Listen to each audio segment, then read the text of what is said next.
The gate looked far too pompous for what it was.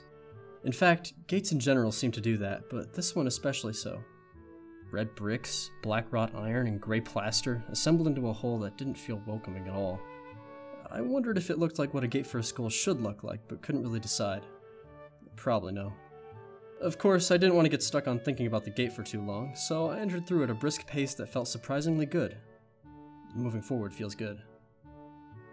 So I walked toward the main building of Yamaku Academy at that brisk pace. I'm alone, as my parents are taking my stuff to the dorms, and there's supposed to be someone waiting for me. The grounds are incredibly lush, filled with green.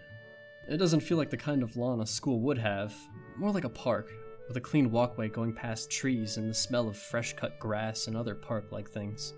Words like clean and hygienic pop into my mind. It makes me shudder. I shake them off. Stay open-minded now. It's your new life.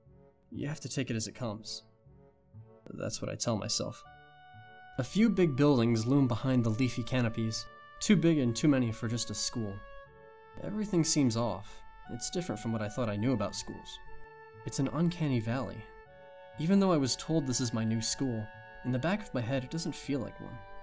I wonder if the feeling is real or caused by my expectations of a school for the disabled. Speaking of that, I don't see anyone else here. It's kinda eerie.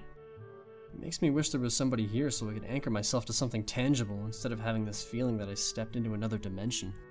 The trees hum with the wind and the green hues flashing all around me catch my attention.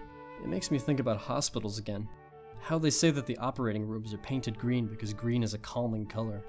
So why am I feeling so anxious despite all this greenery? It's only after I'm standing in front of the haughty main building that I surprise myself by realizing why the gate bothered me. It was the last chance I had to turn back, even if I had no life I could return to. But still, after entering, there was absolutely no way I could go back anymore. Feeling nervous and with this realization set in my head, I opened the front door. A tall man with bad posture notices me as I enter. We're the only people in the lobby, so it's only logical. You must be,